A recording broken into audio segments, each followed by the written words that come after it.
A friend of mine once commented with me that compared to other Disney franchises, Kim Possible never had much merchandise. Thinking about it, she was right. I mean, I remember seeing a makeup kit and a doll, but that was about it. I don't know if it was due to the confused target audience. I mean, Kim Possible was pretty gender neutral. You could say it appealed to girls with the need for a kick-ass heroine, but so it also appealed to boys with the accent and the humor.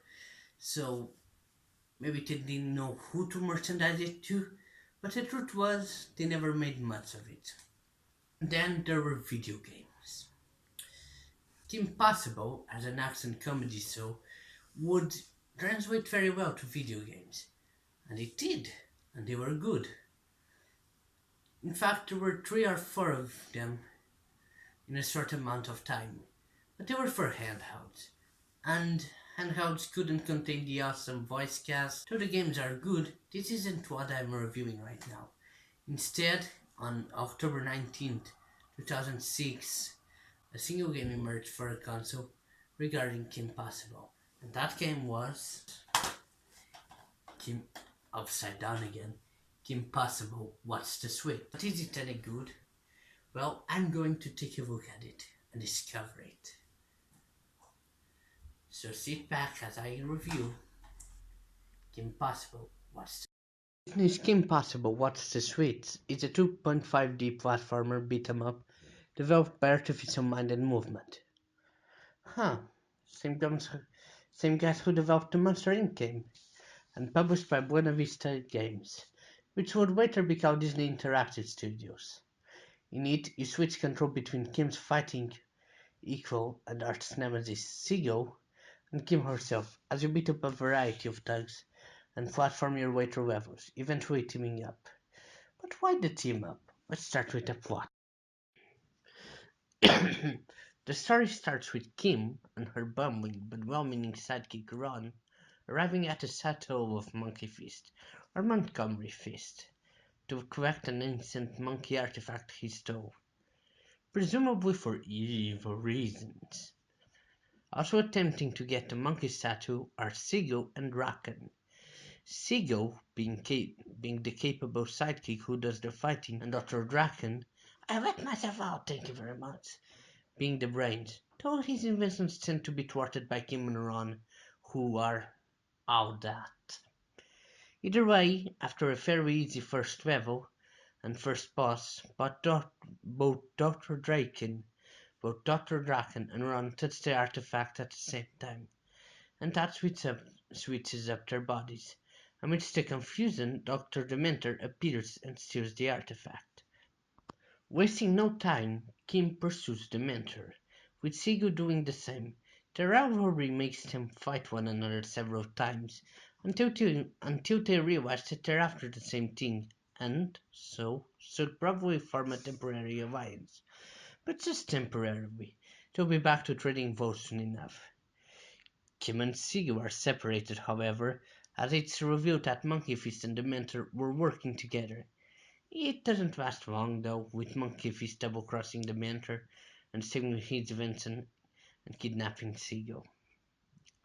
So Kim saves Seagull, in this phase with stopping the threat that Monkey Fist has conjured, a mecha monkey that's rampaging through Tokyo, in what I presume to be a Godzilla reference. Entering the giant mech, the two girls manage to disable it, and finally switch back the bodies of Draken and Ron. If you noticed I haven't really mentioned them during the plot synopsis, it's because they don't really do anything after having their brains switched, and are only seen in loading screens. We saw them hanging out together, often in a hostile manner, which is the same seeing as I found their portrayals on the cutscenes where they did show up accurate. They even have the swap fight from the show. And it's also great that the characters' voice actors from the show return to do their voices in the game. It makes the whole game better.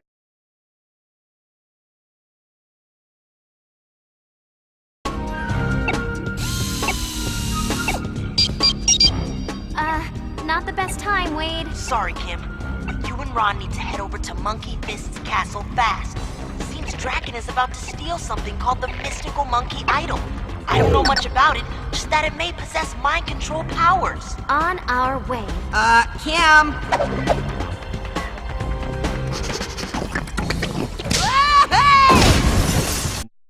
Both Sigo and Kim control in pretty much the same manner, with the only difference being the gadgets they can acquire and can use. Levels are separated by small loading screens that give you an update to what Draken and Ron are doing, and give you control of the other characters. They can double jump, wall jump, uppercut, jump kick, and just use regular kicks and punches, so there isn't really any difference between a kick and a punch, as they both have the same range and appear to do the same damage. Some enemies require a particular move to be used before they can be damaged, but it's a simple case of breaking their guard and pummeling them while stuck.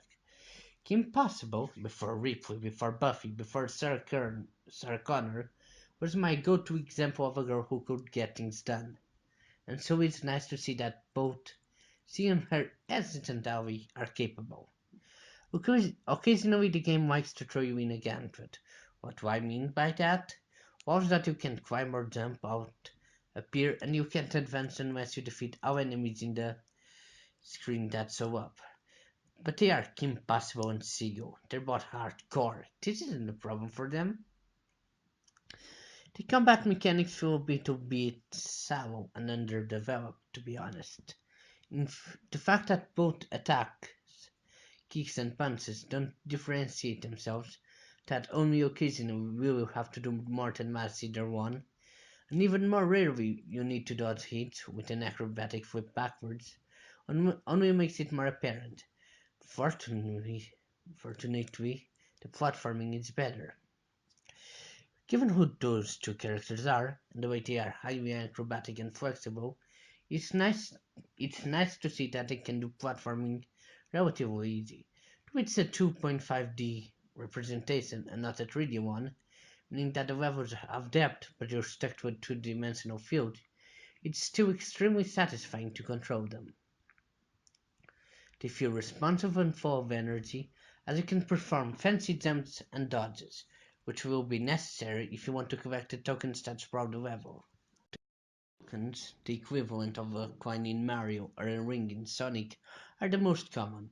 There's anywhere from 100 to 150 in any given state, and getting them all sometimes requires backtracking or performing a series of difficult jumps.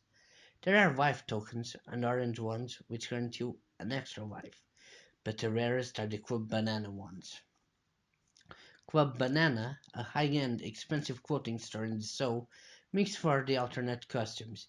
If collected, all 3 tokens with a character in a level. Though the suits don't do anything to alter the gameplay, this isn't gags. They serve as a nice novelty. Being able to see Kim in her bow and Natsu outfit or the Centurion outfit is a nice enough sight.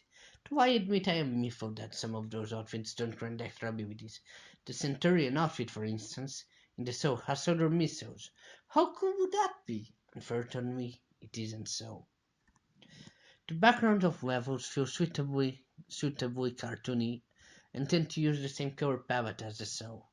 None of them are detailed enough to pass as something you'd see on the background of an episode, but they're serviceable for the game, and work wonders in making you feel like you're part of the Kim Possible world.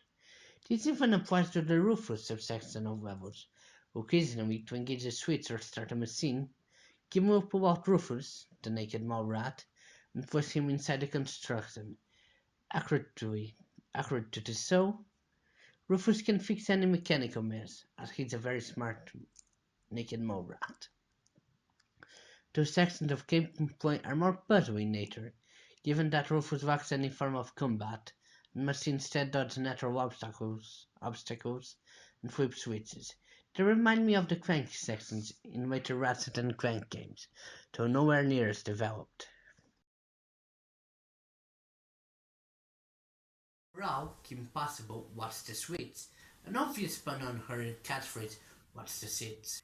It's not the best thing out there, and it won't blow people away. It is also so not a drama. Be average in some parts. it might be great in others. But never in the game did I feel the desire to quit.